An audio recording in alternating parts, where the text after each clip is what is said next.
Welcome to Real Talk with Glen and Mike, the show that gives you real, raw, and unfiltered conversations with your favorite African thought leaders and trendsetters. Waking up and get the money. What's good, folks? Welcome to the first episode of Real Talk with Mike and Glen. I'm your host, Mike, and at the bottom there, you see the gentleman actor Tanga Tupinamu, Glen Shiwayo. Glen, what's good, bro? How you doing? How you doing? I'm good. Kamera is vibed already. I mean, he's vibing already. I wonder what is on. Man, also, ladies and gentlemen, in our tweet, we mentioned our first guest is going to be Mr. Kamera. You can see him in the video. He's already there. Grammy Cam, what's good? Network, I think he can hear us. There he is. How you doing, brothers? I'm good. All right, Kamera. Thank you for coming and being with us here. Are you guys good? Boss, you could be all right.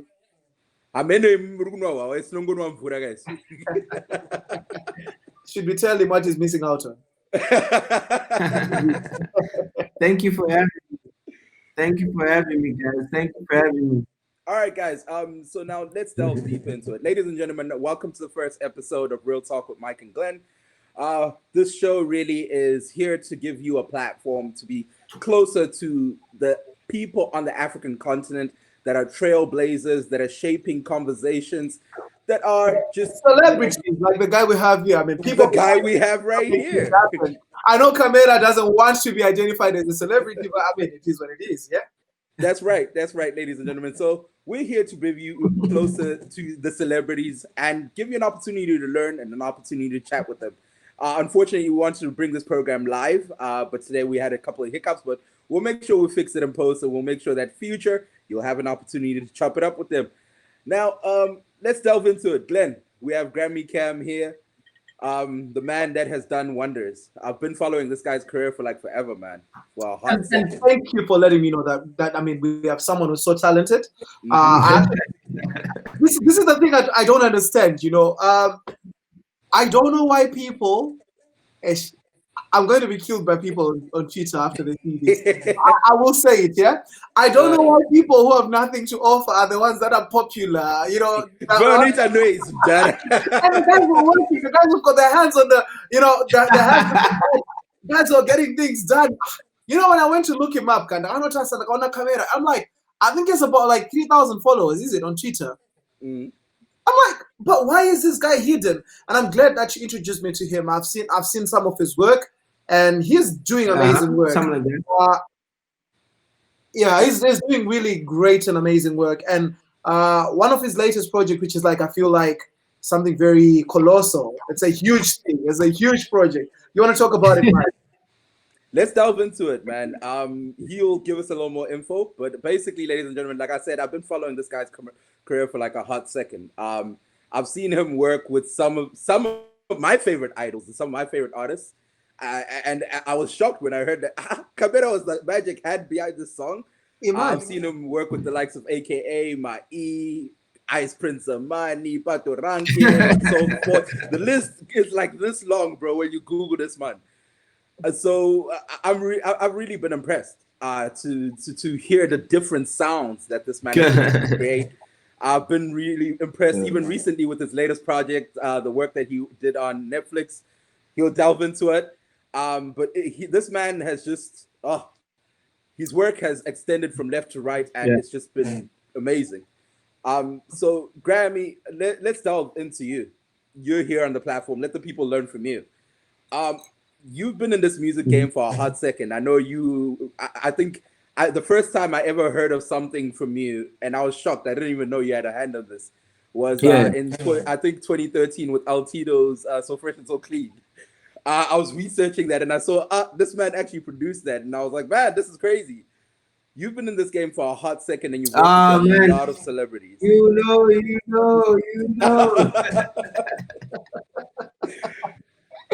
You've been the magic hand behind all these good songs. You know what I think, Mike? I think if we keep on talking about him, right, we're going to probably miss out on a couple of things about him. So, Kamera, tell us, who are you? What have you done? Exactly. Why are you here, Kamera?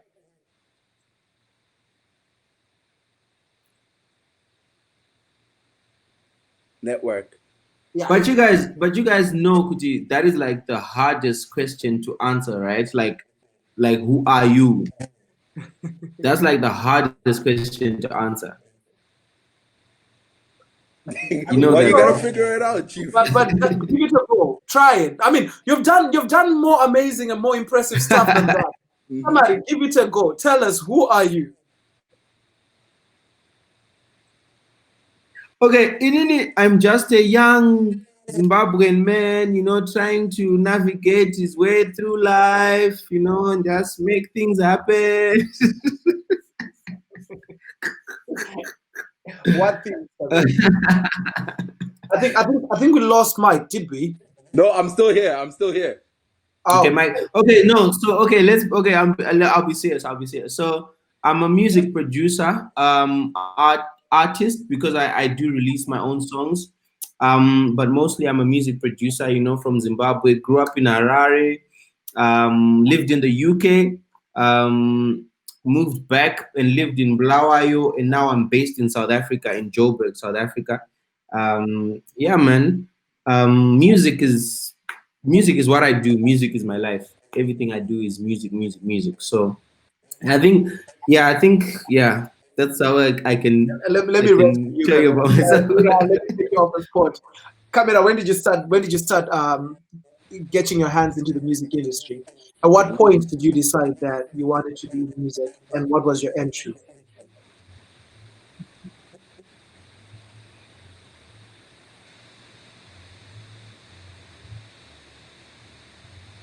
So I've always been into music. Like I think my family is pretty musical. Like my two sisters are very musical. Like they play a whole bunch of instruments. So I've always been into music. I funny fact, I recorded a whole album when I was like 13 years old. Like I was a Whoa. rapper. Where's that album? We want to hear that Did you album. produce record, or it was just recording? So, so I should have brought it. It's like on a little tape. It's called a DAT tape. So back in the day, people used to record on these DAT machines. So that's where I recorded my album. So it's like on a DAT tape. So I actually need to find somewhere where I can convert that DAT tape into like MP3 or you know what I mean. But yeah, so then I've just been making music, like I've just been making beats for quite a while now. So the journey, I would say the journey started like long ago, but being in the actual music industry, to say I am within the music industry, I feel like it's not like a moment that happens and says, oh, you're in the music industry. You just start to meet people as you go. Like you just start to meet people, and people in the industry start to know you, and then that's how then you just start working with people. But like Fresh and Clean, I would say Fresh and Clean, that song was like my first song to sort of like really get some attention. You know what I mean? Now, bro, Yeah. you've gone on to work with, like I've mentioned this again, like some of the greatest artists on the face of the continent. And you're the Yeah. magic hand behind it. First is, what does it feel like being the person behind the scenes that's kind of like connecting all this greatness, man? What does it feel like? Oh man, like it's like when you dream of something, right? When something is your dream, and then and it starts happening, like it starts happening. It feels like that's what it's supposed to be. Do you know? I don't know. I don't know how to explain it. It's not like you've been how can I don't know. where you belong, like you're a socket. Yeah, he's got a plug, guess what, in a socket. It's what you mean? Yeah. But I mean, It's like where you belong. but like, were you never starstruck at a point? Like, I mean, I can imagine how I would feel like today if I am going to bump into one of the people you've worked with. I mean, that's, for example, Patoranking. Did you work with Davido as well? Yeah, they made Converb. Yeah, I worked with Davido as well. Yeah, Exactly. No, I mean these are people that yeah. every regular young African guy or young African girl is like dreaming of interacting with. And there you are.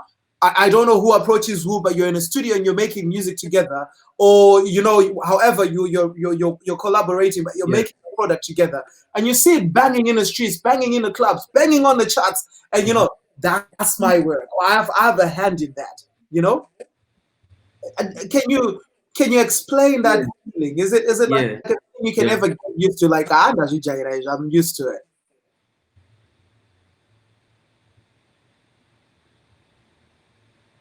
Do you know? Okay, so do you know what's interesting? What's interesting is when you meet these people, because an example is like Ice Prince. I like, man, Ice Prince is like my favorite artist, right? Even Patoranking. When you meet them, they're like so down to earth and they're so cool. Even Davido will be like with his voice, will be like, "Oh, for now, what's up, bro? Ah, you know, Kamera, how far?" You know, That's so they always become. really. Yeah, no, that's his voice. That's his voice. Like that's his voice. Like, what's up, bro? So, it they become human to you, right? They become human. So, and they are so accommodating. So by the time you meet them and they like they're like hi and they you start exchanging with them, you stop being starstruck and it's more like now let's work. Now it's like now we are workmates. Do you know what I mean? Now we are working. So for example, just before this whole corona lockdown thing happened, I'd gone to Nigeria, right? And I was staying at Pato Ranking's house. Like Pato brought me to Nigeria, and I was there, and I was staying with him in his house. And it's like he's a human being, like, and he's like a brother. He'll be like, "Hey, are you good? You want some? You hungry? You want something to drink? You know what I mean?" So and then it kind of hits when you then are out in the public and you see people screaming like ah, you know because that happened. Like every time we would go out, there's a time we drove out, and then like little kids were like all over the car saying "Pataraki, Pataraki, Patar," you know. But to me, it's just like, yo, Patrick, you know what I mean? Uh-huh. But that, So here's the I feel thing. like the more you like, how yeah, yeah, So here's the thing. they become human. Right, right. Now, when you're working with people this big, right? I'll give you an example. For myself, as a producer and a broadcaster, I'm a very perfectionist. So like everything, I pay attention to the smallest detail. And so if I'm going to work with someone that either upcoming or even if you're in the scene, but you're not me, I Mhm. want everything to be done to detail, Yeah, right? What is it like working with these guys? I can yeah, only imagine someone like AKA Casper US. All these guys pay attention to such small detail, and you have to be out there putting yeah. the magic there. What is it like? So when you work with them, when they trust you enough to work with you, right? They actually take your opinion. So for example, Ice Prince, Ice will record something, then I'll be like, he'll ask me, he'll be like, what do you think of this? I'll be like, no, that's not gonna work. Let's That's do a it lot of like balls, one, two, bro. three, four. But you see, but this is what they appreciate because when they work with other people just be like, yeah, nah, it works, nah, it's dope, nah, it's dope. When it's actually not dope. Even Pato, like, I'll play a beat and then he'll come up with some ideas, he's just freestyling and then he'll be like, yeah, this is the one. Then I'm like, no, no, no, no, no, that's not gonna work. Mhm. Come here, Let's change it up. Let's make it. Do you know what I something mean? while you're still speaking, yeah. You have Mm-hmm. said a few weeks ago or a few months ago, you went to Pato Ranking's house in Nigeria. Now, Yeah. I think a very interesting question that I want to tie up with the response that you have just given now. Ibuti, you can be like, but no, that doesn't work. Now, my question is, but why you? Why are these mega stars looking for you? I mean, are there no producers in Nigeria? Like some of these guys even stay in the U. I think Ice Prince stays in the US, right? No, he's in Nigeria. He stays in Nigeria, but they're always on the road, so you never. But the They're question, always. Kamera, why you? Why do they seek you out? Why would I fly in a producer from South Africa to Zimbabwe, given Zimbabwe in my producer I, and and I'll forget South Africa, Zimbabwe, the distance and the time convenience and the cultures and everything. These are totally different cultures, totally different industries. But someone seeks you out and says, Ndudaiwewe, I want you to be working on my project. Why you? It's God, bro. Come on, practical answer. Nah, what is it about your craft, bro, that Mandem decides, you know what, we want Mr. Kamera? Bro, I don't know. It's God. That's why I say it's God, because even me, when I listen to other producers, I can give you easily 5 other producers that I would think are way better producers than I am, but yeah, it's God, bro. It's like it's favor, man. I'm gonna ask you a more practical question, which is, how did you first meet one of these? For example, how did you get to start working with? Let's use Patoranking. How did you start working? Okay, so it started with Fresh and Clean. So I met El Tito, and then I was sending El Tito beats, and then El Tito liked the Fresh and Clean beat, and then he got Ice Prince to feature on Fresh and Clean. And then I reached out to Ice Prince, like, yo, Ice, I'm the producer from Fresh and Clean. I want to send you some beats. And then Ice is like, cool, send me beats. And I sent him beats. Then he heard the beats, and then he liked one of the beats. He's like, yo, I'm gonna record on this. He actually liked 2. Then he's like, I'm gonna record on this. Then he's like, yo, come through to Nigeria. I'm like, okay, cool. So that was my first time going to Nigeria. And then I stayed with Ice Prince for like a month. He was now working on his album. And so within that month, that's where I met so many artists. I met like Vanessa Mdee, I met DJ Spino, I met Victoria Kimani, I met Mr. Easy. Before Mr. Easy was even popping, I met Mr. Easy. And I met Patoranking, right? That's where I met Pato for the first time. And then Pato then was in SA, and then he did a song called Snap That. Can I swear? Snap That Ish. Right, yeah. Snap That Ish. Because I had met DJ Maporisa before, and then I had sent DJ Maporisa beats, and then one of the beats that I sent to DJ Maporisa was Snap That Ish. No, you Yeah. Snap That? Yeah, I produced Snap That. That's fire jam, man, them, bro. Yeah. So then Pato got on that song. And then now in 2000, and because when did Confirm come out? 2019, right? So 2018, around like June, July, I had gone to Cape Town. I'm in Cape Town, I'm chilling. I just get a message on my WhatsApp, like, yo, what's up, bro? It's Patoranking. I'm just like, check out you said it's so chill. Like, yo. I tried to keep it cool. I won't lie. I try to keep it cool. I'm like, nah, what's up, Pato? Look at his face. At that time, I'm like, what, Pato? Yeah. And then Pato's like, yo, man, I'm working on my album, and let's work. Send me some beats. Wilma, right? That was Wilma. Yeah, that was Wilma.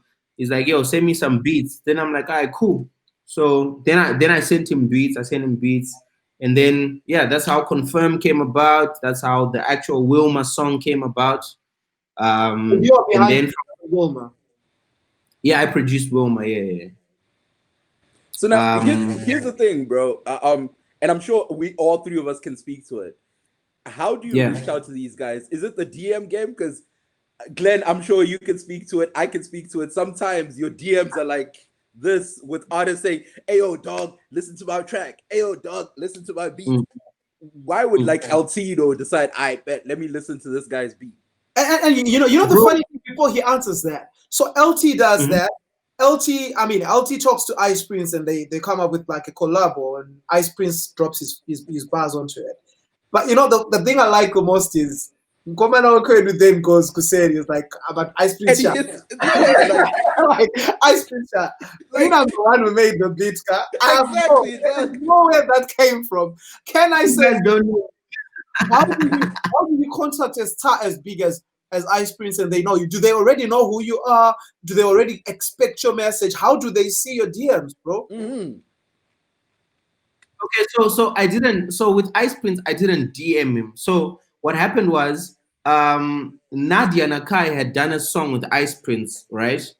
Right. So Takawena, right? actually, it was actually Nadia that then linked me with Ice Prince directly. So yeah, Sakawena, yeah. So I was like to Nadia, yo, Nadia, please, can I get Ice Prince's number? Then Nadia's like, let me just find out from Ice if he's cool with that. Then I'm like, okay, cool. Tell him I'm the one that produced Fresh and Clean, because that's when Fresh and Clean had come out. And then Nadia, shout out to Nadia, man. Nadia is the one that actually then was like, yo, Ice, my boy, Mr. Kamera, is asking for your number. He's the one that produced Fresh and Clean. And then Ice is like, nah. What'd you say, Glenn? I was asking Nadia is the pretty girl Yeah? on Garamumba Passion Jam. What's that? Nadia. No, I wouldn't. I don't think so. Nadia Nakai. She's Zimbabwean? Right. Yeah, she's a Nadia mom. Nakai in SA. She was Yeah, doing a promo for Passion Jam on Garamba 5, I think. But anyway. Okay. But okay, all right, cool. So now we've gone through all these stages where you've worked with all these stars, and then I also read that you are the co-founder of Anasha Media with Brian Soko. Right? I wouldn't say co-founder, because Anasha is Brian Soko and his brother, his older brother, Prince Soko. Okay. But we became partners. So I wasn't. I'm not a founder of Anasha, but I'm a partner of Anasha. So you're also an yeah. entrepreneur. You're not just out here handing out beats. You're also making your cheese. Yeah. Try to get this bag. Hey man. All right, cool. So now here's the thing, right? When we look at the music industry, a lot of the people that are collecting checks are people on the forefront. At the very least, that's what we consume and that's what we know. How are you producers making the money? You know what? It's very hard to make. Like, it's tough to make money as a producer. You've gotta really be a big. You gotta really do like some big stuff. Kind of like to you start making money. No, I'm not making as much as I want to make, but kind of like you is the question. but I'm okay. But I'm okay. I'm good. You know, I'm good. So you've gotta do a lot of like big stuff for artists to want to pay for your music. You know. Okay. But also at the same time, you've got to be smart with the money that you make, you know, because it's like a business. You know, it's like a business. You've got to grow your business. You've got to grow your brand as a business.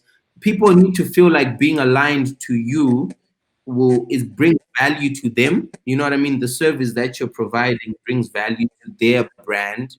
And then when you make the money, when you get the money, you've got to be smart with it. Like, do you know what I mean? Like, it's like a business. Just run it like a business, not like music. I know Kuti, with musicians or producers, it's always like now. I was telling you guys earlier, Kuti, I just finished the session with Buffalo Soldier, right? Mm-hmm. And when Buff was coming, I was like, yo, bro, some drinks. And then Buff brought some whiskey that's like custom made for Buffalo Soldier. It was engraved Buffalo Soldier in What a up, though? packaging. Buffalo Soldier. I'm like, shut up. I'm like, can I drink this? Like, can I drink this? He's like, yeah, of course, man. I brought it for you. So people always think, Kuti, it's all about good times, good vibes, just drinking, chilling. But it's actually a lot of work. So if you take it like good times and chilling, nothing will come out. If you take it seriously, then treat it like a business. That's how you make money as a producer, no lie. But now here's the Buffalo. But here's the thing, Cam. Yeah, Mm. granted, you're treating it like a business, right? Does this mean that, for example, starting off producers, when they send out their music, you might just give out a beat or two for free, You have to. You've got to. even if that track becomes a hit? So you give it out for free, but you still own. You still gotta own royalties on it. Okay, there we go. Now we're talking business. All right. Yeah, Uh-huh. yeah, yeah, So yeah. that You means still gotta own royalties. for Mhm. every track that you produce, you have part ownership in royalties. In what, sorry? Like for every track that you produce, right? If you're the one who Yeah, makes the beats and you produce the song, you also yeah, always have ownership in royalties, like a part ownership in royalties. yeah, yeah, yeah. If my business is right, if my business was right at the time, then I do own it partly. But if my business wasn't right, then it's not gonna happen. Help me out here. I want to take you back to the time your business wasn't right. Don't tell me particular tracks. You may not need to tell me the exact year and time. But I want to help a young producer out there to understand Yeah. how to deal and how to play your way in the game, right? So tell us about the time when the business wasn't right. What kind of deals did you make? Like how were they characterized? So it could be a one-off store. It could be I'm Dara. I like you. This is my beat. Write on it, and you get nothing. How was it like? So the artist will treat you like they're doing you a favor by getting on your beat, because of which it's, you know what, of which it's a 50-50, to be honest, because let's say you start a clothing label and did it, and then you give, and it's jackets, right? And then you give your jacket to Jay-Z, right? You are nobody, and Jay-Z is going for a video shoot, and he's gonna wear your jacket in the video, right? And then he tells you he's not gonna pay you for anything. He's not gonna pay you for that jacket. He's not gonna give you any. Let's say the jacket brings in royalties. There's, for the people that see it, you get paid for it. That jacket brings you royalties, and he's not gonna pay you those royalties. What would you do? Would you say, okay, I'm gonna keep my jacket, or you're gonna say, okay, take the jacket, but you're gonna put it on your CV to say, my G, that jacket that Jay-Z is wearing is me. Do you know what I mean? Okay. So it's like should I do it? Should I not? At the end of the day, you want your music to be out there. That's in the beginning stages while you're building your name. Because when you give this popular person your beat, everyone is gonna start knowing it, knowing the song, and then people are going, and then you can also start saying, no, guys, I'm the one that produced this. Other people will start looking for you, saying who produced this song. So it brings business to you. Do you know what I mean? So it's like you have to go through it. So There's no person that's gonna take out for 1,000 nothing. US dollars for an unknown producer, huh? Sorry to interrupt. So you have gone through giving people your beats for nothing, and they got on it onto Yeah, it and pay you. yeah. All right. A lot of beats, not just one or two, not one or two, a lot of beats. But now, okay, so now this then explains something, because I've realized a lot of producers seem to have that tagline, right? Yeah. You also have yours, and sometimes I've realized sometimes when I'm listening to a song, I'll be like, okay, this was produced by Mr. Kamera, because something small, like I always hear the king king, the camera sound, Yeah, like yeah. so see, that's Mr. Kamera's beat. Yeah. Is the point of all this for other artists to want to come to you, or is the point for all this to make a check? Um, it's both. It's both, because you want people to know that it's you, right? So you want to make you want the check for that particular song. You want to get paid for it, but at the same time, you want to get paid tomorrow. And you want people to know that it's you, so that tomorrow they'll come to you and you get paid Right. again. Yeah. I mean, um, but on a deeper level, I've realized that, when I know it's pretty corny, but it's very true. I've realized when I told myself, "Kuti, I'm gonna start making music to change, like to make a difference in the music. Like I'm actually making music because I love to make music, not because I'm trying to get a check, right? Okay. That's when you start getting checks, if that makes sense. If you stop doing it for the money, and you're actually doing it for the culture, and you want to make a name for yourself, you actually just want to be known as, I'm this guy. I'm not doing it so that I get paid here and there, here and there. When you start doing it for that, you will get paid. Can I ask you a follow-up question, Papa Kamera? So I don't know if you've come across this the 10,000 hour rule, where they say Yeah. that anyone to become an expert in something, they have to put in like 10,000 hours. 10,000 hours in it. That's how you become a master of it. Would you say that you are making music for Netflix, for Blood and Water, you're making music for Patoranking, you're making music for Davido and Prince now because you've put in your 10,000 hours, and the beats you made for free, the many beats that you gave out for free was you perfecting your art, and that becomes easy because for you it's not just about the money, but it's for the love of the industry. Like it's a passion that you have. So would you Yeah. say that you've clocked your 10,000 hours of making music and being a producer? I think I have, to be honest. The reason why I say I think I have is because I am now at a point where I make a living out of it. Um, and it's not I make a living out of it, and I'm happy, right? Um, and my I don't right now, I don't reach out to people to produce for people anymore. People come to They you. come to me. Uh-huh. Yeah. Yeah, big Like up, big up, yeah. man. And I'm saying that, not like, being honest, and I can't explain to you, I can never explain to you how I got here, which is why I was like, bro, like, it's God, man. It's like grace, like it's literally, it's God, because there are so many relationships that I have with people that I don't even know how they started or why they even like me. Like you were saying, Kuti, why fly you to Nigeria when there's like 200 million people in Nigeria, and at least 10% of that or 5% or a percentage are producers. Um, but so I can't explain it. Like, I really can't explain it. But yeah, man, like, I feel like I have clocked my 10,000 hours. I'm at a position where I'm living. I can give my family money. I can, do you know what I mean?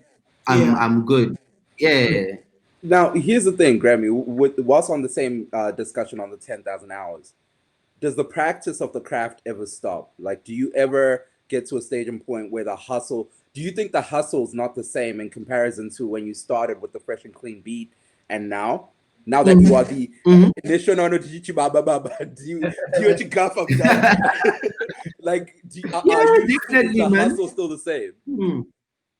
It's not the same, bro. Do you know what's so crazy? Right now, it's so easy to be a producer. Do you know, when you go online on the internet, right? You've got music that is ready made. Mhm. You pay an amount of money per month. You pay like 10 US dollars a month, Beats are like and you're this. getting loops. You're getting hundreds and thousands of loops, right? Um, and when you use that loop, it's royalty free. So if you use it and a big artist uses it, you get your money, you get paid, you don't owe anyone anything. Whereas when I started off, you had to make every single sound. Mhm. So the only advantage now that people like myself have is that the relationships that I created from the beginning of it. So that's something. Now relationships take time, and that's something that you can't skip or jump. So the new kids that are making beats today, you can make a fire beat, an amazing beat today, but because you don't have a relationship with the artist, you can't get it to the artist. Mhm. You You keep know. saying this. It's not the first time I've heard it. I wanted to ask you before I missed my opportunity and Mike jumped into that. But you took me back to it. Relationships. Mhm. Mhm. From what I can tell, one of the things that's like the pinnacle or the foundation of your progression in being a producer is relationships. Because everything you say right now, you know, so and so took me to so and so. When I met this person, then I met that person. Yeah. What was your first? What was your first important relationship in the music industry? The first important. I definitely Ice Prince. Because okay, I won't say the first important relationships, because even before I met Ice Prince, I had some relationships, but the relationship that opened up many other relationships for me was Ice Prince. Because after Ice Prince, like I said, when I was in Nigeria, that's when I met, bro. That's when I met Mr. Easy before, like, Mr. Easy was popping, bro. You know, I had, like, this is where we exchange WhatsApp numbers. Until today, I've got his WhatsApp number. Do you know what I mean? Like We'll talk after Easy. yeah. Freaking Vanessa MD, I mean, even like people like DJ Spino. DJ Spino is now huge, and these are people where I met when they were still sort of also like trying to get it, like hustling, trying to. How did you meet Vanessa? Glenn. Wow. Wasn't that a relationship to capitalize on? Okay, so Vanessa's story is funny because Vanessa came to SA for, what was it, man? There was something like something that was happening where they brought in a lot of African artists, right? So in India, I managed to smuggle my way in, right? They were having a press conference, so I smuggled my way into the press conference. And then after the press conference, people are now leaving, getting into their shuttles back to the hotels. So I go to Vanessa Mdeep. I go to her straight. Then I'm like, Vanessa, how are you doing? My name is Mr. Kamera. I'm a producer, and I want to produce for you. I want to give you some beats, right? Then she's like, oh, you're a producer. I'm like, yeah. She's nice. Like, Vanessa's really cool. Yeah, And then I'm like, yeah. So let me get your contacts, right? That sounds like a Mac game story, bro. I'm actually at this. So you know what's funny? So what's funny was I think she was just like, this guy's trying to Mac. She was like, this guy's trying to Mac. And then she's like, okay, cool. But talk to my manager. Here's my manager. She called the manager. She's like, your manager, talk to this guy. He says he's the producer.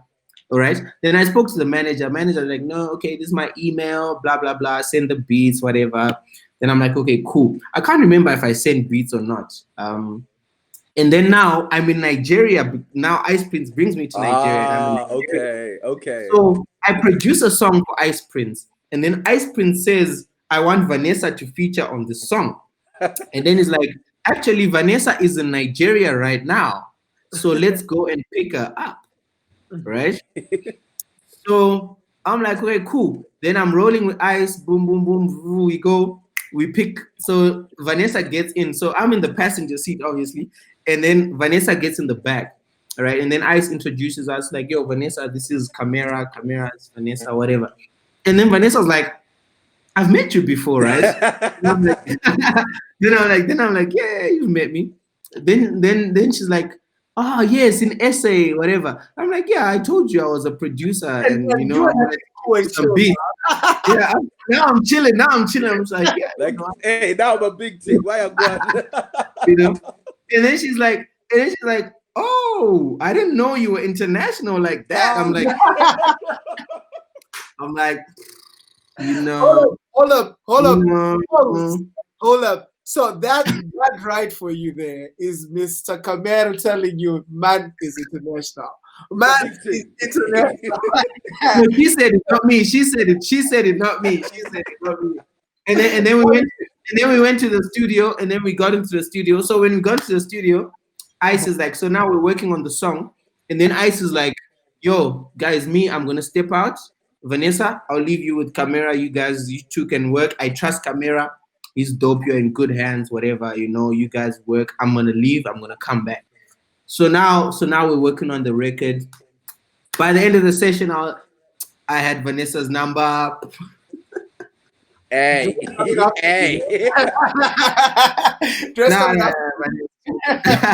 But it was cute. So even after that, now whenever she came to SA, she would just hit me up. Yo, I'm in SA. Then I'll go take my studio to the hotel room. Record stuff, vibe, whatever. So like we're cool, man. She's cool. She's cool. She is, yeah. Mm. Now, so let's take you back. You've talked about the time where you met Vanessa, and Vanessa could not talk to you for a reason. I mean, Anga's not security. She wanted you to talk to the manager, Look at Mike. Look at Mike. But fast forward years later, you have your moment. You're like, look at me now. That's your moment. We're like, you remember me? Oh, and the good thing is, right? But I mean, I think everybody, it doesn't matter whether you're a celebrity, a producer, an artist, or what. You have your people that you look back and you just want. You just want me to be like, hey, remember, I used to tell you. I told you we'll make it one day. I know, like, all the guys, like that one song where they'll be like, to my teachers, BIG, my teachers who told me that I couldn't do this, I couldn't do that. Who is that one person that you desperately want to meet you right now? The one person you desperately want to know, you want them to know you're behind Netflix, Blood and Water. You're behind Patoranking. You want them to know your whole discography, bro. Even the songs before Fresh and Clean. Who is that? I think it could be a girl, but your baby child will want to say rough child that man. I don't stoop that low. I don't play like that. I don't roll with guys like that. This is what I'm gonna say, Andy. This is what I'm gonna say. That question is probably the best question I've ever been asked in all my interviews. All my interviews. That question is the best question ever. But for my security and my victimization and my livelihood, I would love to answer that question, but I can't answer that question. Come on, I'm your brother, man. I'm your brother, bro code. I'm not telling. It will stay between us and the people that are watching. You both of you are my brothers, and I will do anything for you. But Mike, let me tell you what we do. You know the way he was free Ajifarisa before we came live, yeah? No. Ajina, but he wants to withhold this one. We'll lie to him when the show is over. Don't worry, I know Kangana plus he's drinking. By the time he's done, I know. I'll ask him this question. No lie. I can't tell you. I can't answer. But there is a person. Do you know what? And I feel like this person can see it. This person can see. Do you know she's seeing? How did you know it's a she? Mike. Come on. Come on, bro. I don't know.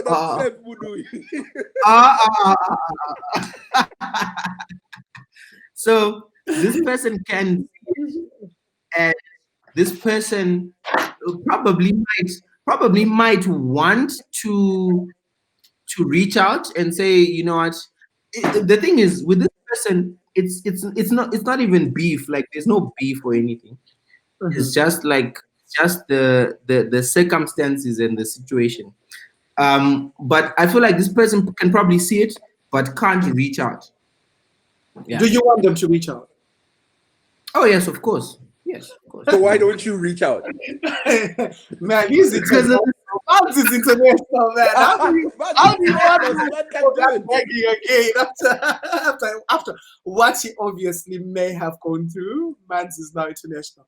But bro, what's the one thing that's changed in your life materially? And from what Ndoma Smata Wairova before you're international, bro. Like some of us can't even dress like that, bro. Let's speak for yourself, Sha. That's what this thing, bro. I can't dress like him. I can't, bro. You have to have a license to dress like that. Remember when Kanye came out with like tattered clothes? I don't know what that is even called in fashion. Only Kanye could do that. You think me? I could dress like Kamera? So obviously things have changed. What's the major change in your life? Um, the major change is I feel like people just respect my voice more. Yeah. So when I say something, it's heard. If that makes sense. It's Would not I, that Yeah. If stamped I'm, down. or just generally? pardon? Do you mean like in family meetings? Like where exactly are you? I mean, just generally, man. Just generally, even with artists, man. Even like with work, where artists in the beginning, you would say, okay, let's do this. They'll be like, nah, it's not gonna work. Whatever, chi, chi, chi. But now, when I say something, people actually like they listen. They pay attention with family, friends. Work. Yeah, I think my voice is now there's a bit more respect to what I say and even what I do. I'm not questioned about certain things, which is a good and a bad thing. Because sometimes you need to. I do have people that check me like, Wang, you know, but like, but like, any decision that I make, no one is gonna question it. You know what I mean? Now, Grammy, That is. who's the one? Like, I'll give you an example. When I put up my programs, Glenn's the person that I send stuff to, and I'm like, "Yo, Glenn, can you watch this and let me know what's Mm, different?" And I know Glenn will be real with me and be like, "Ah, yeah, Sha, now I this, now I just saw, now I just saw." Shout out yeah, to you for that, yeah, bro. Who's that yeah. one person that you are like, "I cool, you know what? No matter what happens, if I send this to this person, will check me. This person will be real with me and be like, you know what? Maybe you should have doubled down. Maybe you should have done this." And okay, Mhm. And you won't feel some type of way because you know right, it's coming from right, a good. right, It's not criticism just for the sake of it, but this is like brotherly love or whatever it right. is. It's my two sisters, bro. Definitely my two Do they sisters. have a musical ear? They do. They actually, bro. I can't play any instrument, right? Like you know that I Ah, can't what that play you any. talk to Chago Buddha, man? Mike, Yeah. Mike, you're not paying I'm attention. open. He said it I'm in the open. beginning that my whole family I'm is open. music. Yeah, yeah. They play So my sisters, they play mbira, they play marimba, That's guitars, dope. piano, drums. They sing, like their voices are just amazing. They are very musical. So anything that I do, they're the first people I tell. I'm very close with them, and then they'll be like, "Yo," they tell me like they're straight up. Mhm. So it's my two sisters, yeah. Have you ever felt like doing a family type of project? You know how Beyonce and Jay-Z did the Carters, and you and your Uh, sisters. Have you ever thought of we, doing we something? we actually do stuff together. So my sister will come and play mbira and record and stuff, but not to release it commercially. But because when you are just a musician at heart, like music will never escape you. Like that's music is music. So they'll come and we'll sing, play whatever, we'll record. Even like my nephews, like my sister's kids, they're into music. Like 8-year-old, 7-year-old, they'll come over, I'll record them for fun, and you know what I mean? Like, but not we haven't done anything commercial to say, we're gonna release this thing. But yeah, we do play around musically together. Now, bro, let's delve into the biggest project that you put out this year, or that you've been a part of this year. Yeah. Blood and Yeah. Water. Everywhere Mm, across mm, the globe, mm. that series has literally Mm. hit number one. He First of drank. all, Bro, congratulations. crazy. Oh man, shit. Congratulations. Yes, Salute to that one. Sorry for salute to that one, bro. Um, Yeah. how do you end up a part of this? I saw, I was even laughing actually. Now I'm delving too deep into it. But when I was watching the Nasty C scene, I was like, they should have removed that nigga and put Cabrera in it because he's an actual producer. But how did you land that deal, bro? So there's a guy, his name is Mzwa, right? Mzwandile. So Mzwandile he's into music publishing. He's a publisher. He was working with Universal Music, right? So he was trying to sign me to Universal for like 3 years, bro. Like since like 3 years ago. He was trying to You sign still me, haven't and he signed? kept saying, "No." I was like, "No, I'm not gonna sign." Like, Ooh, that's a nah, different. never. Okay, okay. Well, finish Blood and Water. I No. want to hear that one too. So he was persistent, like sign, sign. I'm like, nah, bro. So we'd like bump into each other, have drinks, chill, whatever. Like we're cool, like. But so we'd hang out and it'd still be like, yo, but sign. I'm like, nah, I'm not gonna sign. And then he left. He left Universal, and then he signed with this company called Africa Creative Agency, right? Um, and then I spoke to him. Whatever he told me, he signed to this company. He's now working with this company. Then and then last year in July, I think, I was just like, okay, let me hit him up. Let me hear what these guys are about. Then I hit him up. He's like, yo, let's set up the meeting. The next day I went for the meeting. We sat down, we spoke. I went to their offices. I started to see they work with Sauti Soul, Diamond Platinums, Nasty C. They work with Kim Jade, Pearl Juicy, yeah, like a bunch of people.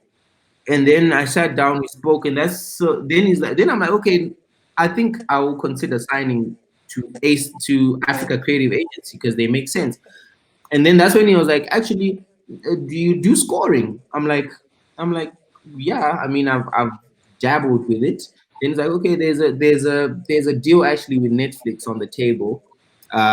So I will send you whatever the brief is. I'm like, okay, cool, send it through. So they sent a script from one of the scenes, right? And they were like, make music of the script. So you just gotta read the script, visualize it in your head, and make music for it. So I'm like, okay, cool. Then I made music for it, and then I pitched it. And then when I pitched it, then they were like, yo, who is this guy? Right? Then they were like, yo, we want to see his profile, like his CV, whatever. That time, And they just saw bombs on bombs on bombs. Mans don't even have a CV at the time. Mans don't even have a profile, bro. Then I spoke to one of my boys. I'm like, yo, we've got to make a profile right now. Then we made a profile quickly. I had done some scoring work before, but more like development with this company that develops like talent in film or whatever. So I had done that kind of stuff. It was never released commercially, so I included that, and and then the director was like, yo, I want to meet him. Then I met with the director. I was nervous. Jeez Louise. I was nervous. First time corporate. Was this like the first time you're getting in like a corporate boardroom without just doing music with artists directly? For something like this, yes. I mean, I've been in the boardrooms with like labels trying to get me to sign things, and also like to do like a remix for like an artist on a label. Like I had been in, but bro, this is Netflix, my G. This is like, yeah, and I'm so the director's like, let's meet, whatever, and then we met, and then we spoke. And she was really cool, like, bro, she was like really chilled, really cool. And then she's like, okay, we'll go with this guy. How good was the check? And I'm like, look at that. Look at that. That's a Joe Dropper. How good was the check? I'm curious. I'm dying. Think about it, bro. This is a series that went #1 worldwide. I was even like, I was when I had shawties that I know that are African Americans on some. Yo, by the way, there's this series called Blood and Water. I was like, yeah, Blood and Water. Ching ching, the money's rolling in, bro. My guy is running. Nah, it was nice. It was nice. I mean, the cool thing is we managed to I managed to then do the theme song for it. So that's not the Nasty C song. I'm talking about the song that plays when the title, like the title song, and that's a separate thing. So I managed to do the title song, and then I did the score, which is like the mood music in it, like the non-commercial music in it. And then I also managed to place one of my own songs on episode 6. Is it the one you brought? Yeah, Gaspi Warrior, that Dora song. Mm-hmm. So the like, I mean, it's like a blessing because there's the check for the work that was done, and then there's gonna be the check for the royalties as well off of Mm-hmm. the streams. Mm-hmm. So, oh man, like I'm just grateful, bro. Like it's crazy. So now let's jiggy, let's go back. Universal, my dude. Yeah, A lot of people are dying to hold a contract from Universal yeah, in their hands. Here you yeah, are, Grammy Cam. You're like, nah, I'm good. Nah, I'm good. yeah, And this is a continuous offer of, yo, bruh. Every time I see yeah, you, dog, sign. yeah, Why would you not yeah. want to sign? Um, eh, I feel like for me personally, I won't speak and like for everyone. Every deal is different Right. for different people, right? But for me, I felt like signing to a major because actually, what's crazy is when Universal was offering me a contract, Sony was also. So right now in my email, I've got two contracts, one from Sony, one from Universal, and you know, but you see, my thing is signing to such a big company, big label. They've got their star artists and their star producers, and those are the people that get the most attention, right? Mm-hmm. Um, so let's say the Netflix deal was on the table, right? And it goes to Universal, whatever, and I'm signed to Universal. I feel like personally, I feel like they would not have come to a Mr. Kamera. They would have probably gone to a Prince KB or Okay. a Black Coffee or Okay. you know what I mean? Like those are the people they would have brought in and said, guys, we've got this Netflix deal on the table. Do you want to do it? Do you know what I mean? I wouldn't have been preference or priority. Whereas at Africa Creative Agency, they don't have a big roster of producers and artists. They've got specific people that they've got it's a small group of people, but it's very targeted and concentrated. So we have like personal relationships with the owners of the company, like the actual owners of the company. Just when was it? Just yesterday, actually. I was at his house. Sat down, spoke, and had beers. Like it's Man's a really a big thing now. personal He just thing. chills with the bosses now. But you know what I like about it is that you let me give it context. A lot of people when they write their CVs, I know you only had to do yours for Netflix, yeah. A lot of people when they write their CVs, they write all these Yeah. fancy and nice words like I'm focused, I pay attention to detail, I'm Mm-hmm. hardworking, I can work under pressure. And when we started off, you gave me some of that kind of buzzwords like you got to be smart about your money. It's like you're running a business. That's when he asked you about some media company that you're in, right?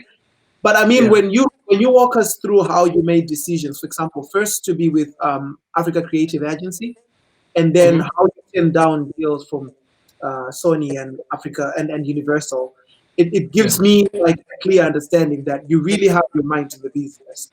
And even the Mhm. language you start using when you describe all of these things is like specific business type of language. That shows you've been thinking about your money. You're thinking Mhm. about your gigs and what that means to you and your viability as an artist, as a Mhm. producer. How did you Mhm. build that? Or maybe let's ask you, besides the music, what else makes you the man that you are? Mm-hmm. Chaga Marisha. Hustling, hustling. Chaga Mari. Chaga Mari. I think my biggest fear is the future. Like I want to make sure that I'm good for the future. Do you know what I mean? Yeah. I, I'm very happy to sacrifice certain things so that my future is good. Like I'm not trying to impress some. I'm not trying to go out there and buy a fancy sports car so that I post it on social media and I impress people. I would rather buy a normal car and live a normal life, but no, Kuji, I'm secure. Like my future is secure. So all my decisions are based on the future rather than the now. So before I do anything rash, you know, I think about, okay, what about Mangwana? What about, what about 10 years from now? What about 5 years from now? What about when I decide, okay, now it's time to have kids, you know?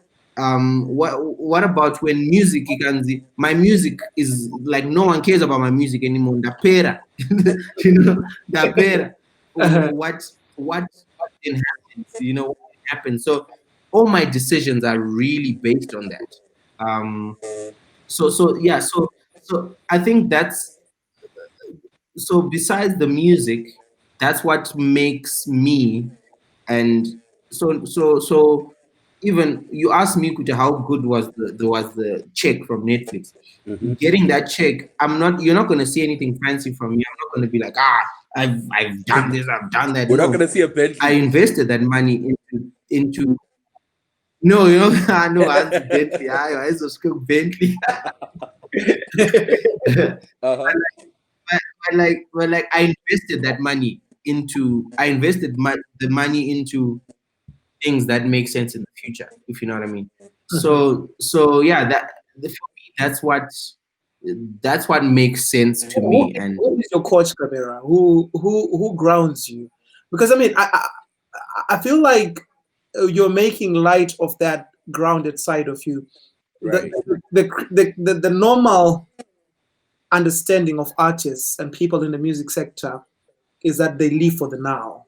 They live for the lights, the camera, like your name, the action. Some of them are even their success is their downfall. So the moment they become so successful, they're getting even much higher on higher drugs and different, and all of these things. Yeah. But you sound very, very grounded, like you have handlers, but I would think from how you're speaking, you don't have managers, you don't have like a whole team to go and be like, hey guys, this is the deal on the table. You have to make decisions on your own. Yes, What grounds you? What grounds you to always remember? Because it's not easy. Both me and Mike think about these things, like we think about the future, but we don't always make the right decision. I'll speak for myself. I don't always make the right decision. Right. Sometimes I need to bounce a decision with Mike, like Mike Shama.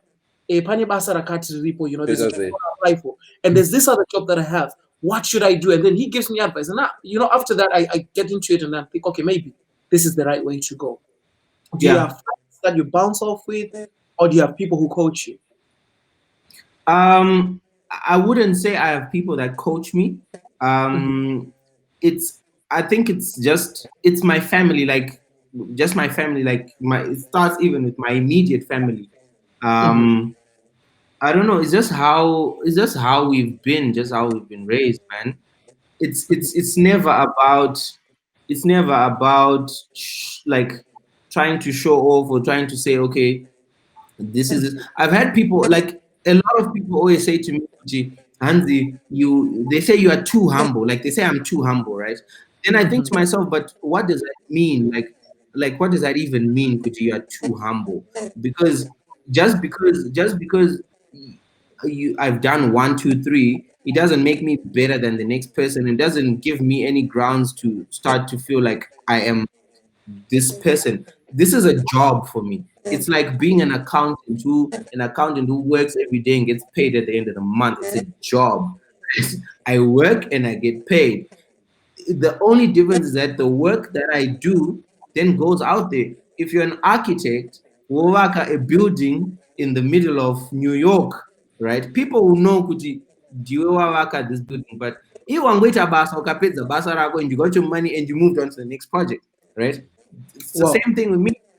Do you get me? So that doesn't give me any right to want to then flex and say, no, bro, wait a basa. Waguna basa, like, you know what I mean? So yeah, so for me, that's just how we've been, like, just as my family. I don't have a coach who I go to and I say, oh, I need, give me some advice on 1, 2, 3, 4, 5.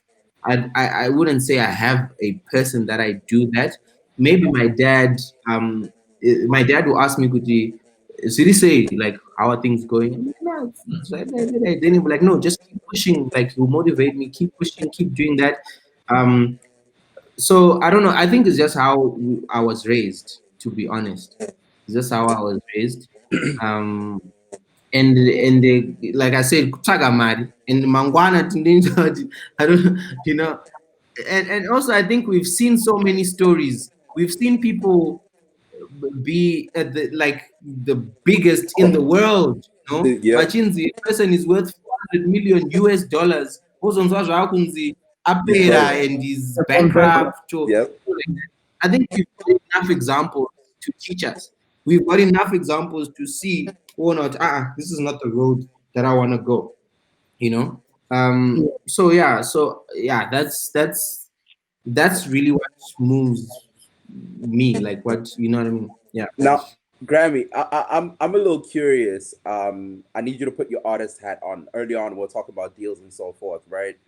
In Africa, we now have this big development. Def Jam all of a sudden has come in, and everybody's on top. Everybody's joyous about it, saying, "Oh my God, a company like Def Jam has come through to Africa," and so forth. Yeah. And we've seen the roster; it's some really big, heavy hitters. You touched on something really important: is that when some of these deals then come, they actually look at their roster and they say, "Okay, it goes to the biggest person." If me as an up and coming artist is approached by a Def Jam, would you then suggest that I sign, considering the fact that you just highlighted that some of the most important, highest paying gigs, regardless of how qualified you are, will probably go to the biggest artists on the roster? You know what, like I said as well, like every deal is different, to be honest. There are some people, there are some people that can sign. It also, do you know what, it also goes down to you as a person and your relationship with the Mbada that's making you sign the deal. Do you know what I mean? Like the Mbada can actually just like you and think, this kid has never recorded a single song in his life. He's never done anything, but he's dope and I like him. And you know what? The same budget I'm giving Casper in your vest is the same budget I'm gonna give this kid. The same push I'm giving Casper, same push I'm gonna give this kid. So it can really go like either way. Which is why I was saying, it was that my decision was for me, like it was just me personally, but every other person's deal can be different. Maybe, you know what, maybe if I had signed to Universal, maybe I would have had bigger projects coming to me. Maybe not. But it's like Do you ever 50-50, regret it? man. I No. don't. No. Have you ever thought of writing a book, or maybe like giving out similar advice in terms of how your mind thinks, to other up and coming entrepreneurs? Not only Trust only the author to want to say that. No, I mean, I'm listening to this guy, I'm getting schooled. I'm like, what? I mean, the way he breaks down things, Mike, it's not just he's not your usual artist, and this is the thing I like about you, is that you're not prescriptive. You're not an absolute person. You're not like, this is what works, this is what doesn't work. I like how you keep saying this thing. It depends with the deal. Every deal is different. Every deal is different. And that's the thing with life. I mean, that's why I'm just wondering right here, right? If you wrote the book, The Art of the Deal, somebody wrote it already, and you just give now, I would buy it. I would buy it. I feel like a lot of artists in the music industry will need that kind of, guidance. Maybe before writing a book, I'll ask, do you have like platforms where you meet other artists, whether upcoming or artists your level, or maybe even higher, that you share these kind of tips and discuss this kind of things? So I started doing this thing where I was going around and just talking to let me not call them kids, but I was talking to the younger generation. I did some in South Africa here, and then I went to University of Botswana at some point, and then I spoke to like the music students at University of Botswana. So that's I try to do that. I want to get involved in like conferences and, do you know what I mean? Just where I get to exchange with people, because I feel like beyond the deals of like the signing of the deals, um, we everyone's life is different, so so everyone's deal in life is different, and that's why I always feel like vanhu Zimbabwe artists in Zimbabwe they don't support each other, and people have this thing where they feel like, oh, if I support this person, he's gonna get into my lane and do this, but like no, like everyone's deal is different in life, everyone's plan is different. Me supporting the next person is not going to change my deal. It's not going to change where I'm supposed to head. And I feel like this is something that needs to be drilled into people. Um, let's support each other, be happy for each other. Because now, when something happens for you, you want people to be happy, right? So why can't you be happy for someone else? So I try to talk to the people that I can talk to. When I had the chance to do it in South Africa, I did it. I went to a high school in South Africa. I spoke to the high school music students in high school, and then Botswana. I did the University of Botswana. So yeah, like I would love to do more of it, but yeah, I try to. Yeah, if I was the Mbanda responsible for conferences, I'd certainly. Now, bro, I'm a little curious. When we look at your catalog, your catalog ranges from hip hop to Afro pop to Lord knows whatever genres you stepped in. Yeah. How do people come to you asking for a beat? Do you tailor make beats for people, or do you make beats and decide? Because if you look at, for example, hip hop, right? The hip hop lane is populated with hot producers right now, Twizzy, and so forth. Afro beat is the same thing. Where do you fit in, and how do you go about creating your artwork? So in Iniga, to be honest with you, the person that I idolize is Pharrell, right? Pharrell Williams started doing like with old school people like SWV. He moved into hip hop like Ana Noriega. He moved into pop music, Anna Britney Spears, Justin Timberlake. He moved into rock music, NERD. He started making music for movies. For movies. Oh, so that's where you're getting the photocopy from. Pop music again, and Daft Punk and whatever. So I've just always tried to explore different sounds all the time. So when artists approach me, I kind of sort of would have tried it. Okay. So if someone comes to me and says, Kuti, I want a pop record, I probably do have something poppy. If someone says I want R&B, I probably have some R&B. Hip hop, I probably have some hip hop. Afro, dancehall, jazz, gospel. I've done some gospel records. What? I don't know. Yeah. Okay. So yeah. So I always try to Rezana Gom, Amapiano. I've got records. I've done that. So I try to diversify myself as much as I can. I know Kuji, but I know Kuji. I need to maybe not need, but it'll be good to have one solid lane to say right. But what's interesting now is even though I make these different vibes, when people hear these things, I get so many times people hit me up, Answer a song of IT. Yo, I heard this. Then is this you? You know what I mean? Yeah, and I'm like, and they'll be like, I thought so. I So think differently from you guys, to be honest. I feel like already you've shown you're not like your usual in the box type of person. I thought you were going to tell us that every record, every song is different. Every deal is different. Every song is different. Every record is different. There's a saying that I came up with because I felt like at a certain point in my life I was just everywhere, And I thought if motivational speakers were to talk to me, they told me to focus. And this is the saying now. If motivational speakers were to talk to the rainbow, they'll tell the rainbow to choose one color, which is what this interview is like trying to do. With tell you, no, man, be red. Pick a lane. You could be a rainbow. You could be red, orange, yellow, green, blue at the same time. It could be all these colors, you know. And I'm not saying that, but I'm just answering that part where you're going.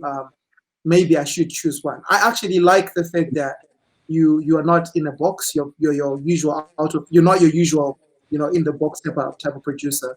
So I mean, it's up to you as you progress, as you do whatever you do. But I think the question I want to ask you now is, so we've had all of these deals you've done, and I can tell you're a very ambitious person, though humble, though grounded. You don't want to show us that you have ambitions, but you do have them. I mean, why else would you not take Universal? Because for some person, that's the peak. Why else would you not take Sony? For some person, that's the deal. That's what you want. So for you, you in particular, Kamera, I'm gonna ask you two questions. What's your Kilimanjaro? By Kilimanjaro, I mean what's your highest African peak? And what's your Everest? What's your highest world peak? What do you want to have achieved in Africa and in the world by the time you're done?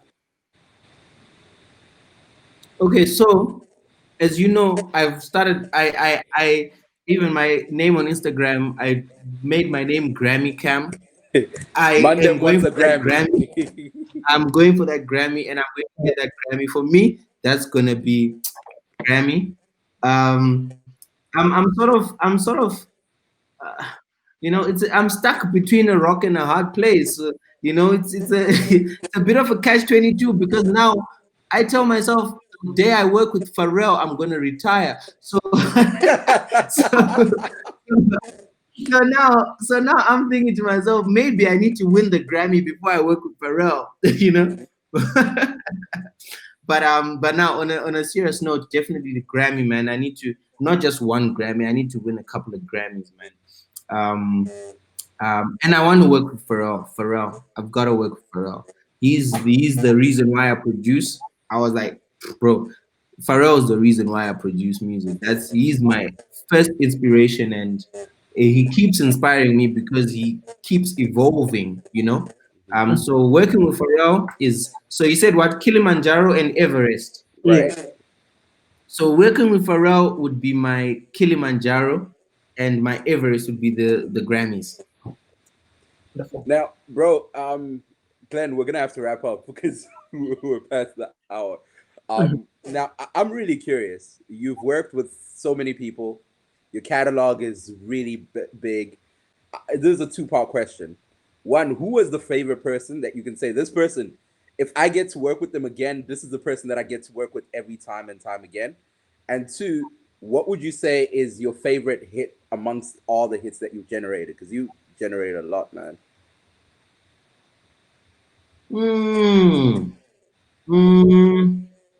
And bear in mind, they're probably going to see this, so you better pick two. I've enjoyed. You better walk. No, I've enjoyed. You know, I know the answer. I feel like every experience is different, right? With every artist, so it's very hard to pick a favorite, right? It's very difficult to pick a favorite.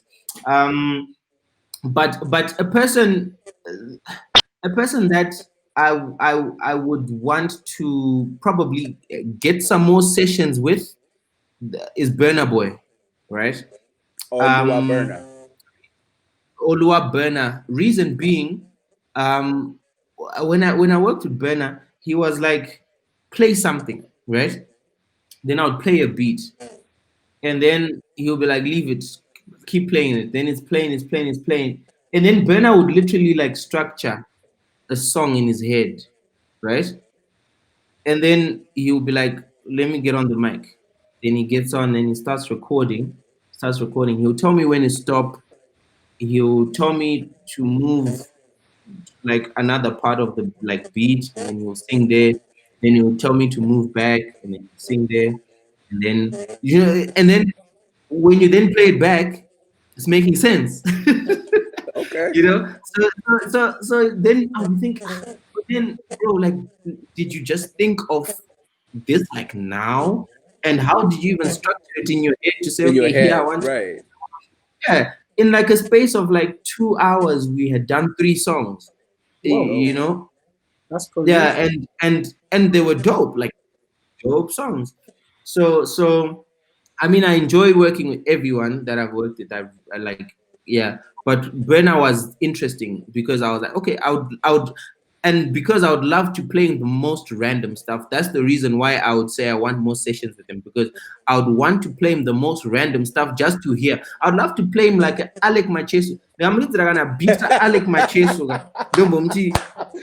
Here's I the can beat. only Let's go. imagine Burna Boy and a I would love to Manchester hear song, what he would bro. come up with. Do you get what I mean? But do you also feel like it's you liking the Grammy Association? You see, that's the thing. Like, you want to. All right, That what? man. All right, cool, man. Glenn, any more questions for Grammy Cam before we wrap up? Nothing. What was the second? What was the second?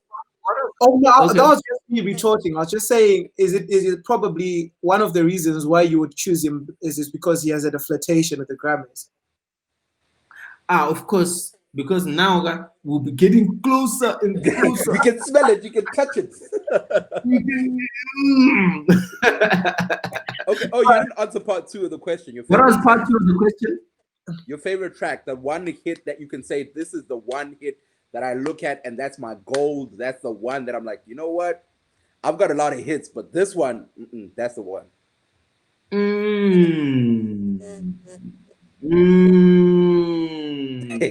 Glenn, you see how many there are. Man has to scratch his head. I no, man, no. No. Okay, Wilma, Patoranking Wilma. The reason being, I made that beat, right? And Pato brought out exactly what I wanted out of that beat. Like, I don't know if I don't know if that makes sense. Like, when I made it, I felt a certain way about it. Like, I felt a certain way, and the way I felt, I couldn't bring words out To it. to express how I felt. So But Patoranking. Pato laid it and delivered it. I would not have asked for anyone else to do it. The way he did it was, it brought out what I like, what I wanted out of it. So that's my favorite. What's the relationship here between a producer and an artist? Is it that the artist says, hey, I have these lyrics in my head and I need you to make a beat around the lyrics? Or is it that you as the producer come to the artist and say, yo, I got this beat. I need to figure out how we can create something around this beat? Because you just highlighted 2 different scenarios with Burna, who said, play the beat, and he cut it. And his head, he figured out how to make that whole beat work. And then you had Pato, who you gave the beat, and he created something that you envisioned, but you just didn't have the lyrics to envision that thing. So the both scenarios work. So when we're working on Wilma, I had sent Pato the beat, and then he brought it out. Right? I sent Pato. I wasn't with him, but now when I was with him earlier this year, now when I went to Nigeria, we were now working together. So now we would sit down and he would tell me what he wants to bring out and what, then I start creating. So that's why, I guess that's why he would have flown me out there to Nigeria, because then we are able to actually then sit and create a proper structure, and it's not like taking a shot in the dark way. He'll just be like, yo, 2 minimum beats, and if it works, it works. If it doesn't, it doesn't. This time, Tintese, and as I'm creating, he's sitting next to me and he's saying, I know, why don't you tell me like this? Let me get one of my band members to come and play a bass on it because I want a live bass. Or I will be like, yo, Pato, listen to this vibe. And he'll be like, okay. Then I'm like, nah, but if we deliver it like this, like this, like this, then he'll be like, okay, I see it. Let's try it out. So now we are working together in that way. And you will hear it, like when the music then comes out, you will hear Kuti. Here there was a synergy. All right. Yeah. Broski, I'm gonna hand it over to you to wrap it up. All right, I'm gonna do a session that I really love to do whenever I interview people. Short and sweet. I'm gonna ask you 5 questions. You don't have to think too hard, too much. Answer what first comes to mind. Yeah. You have 3 seconds to answer. Don't Look at how he had to take a sip first. So that if I say something stupid, I'll blame it on the alcohol, bro. That's all right. Okay. Number 1. Who's your all-time favorite Zimbabwean artist? All-time favorite Zimbabwean artist, Oliver Mtukudzi. Describe music to a person who's never heard it. Music is life. If you could play one instrument and only one instrument, what would it be? Violin. All instruments in the world, there's only one. Leave one instrument. Violin. The best all-time live show you've ever seen? Pharrell Williams, live in Johannesburg. All right. Final question. What is love to you? Whew.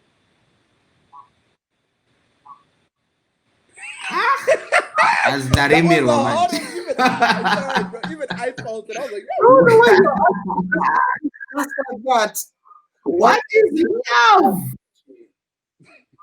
Eish. What is love? No.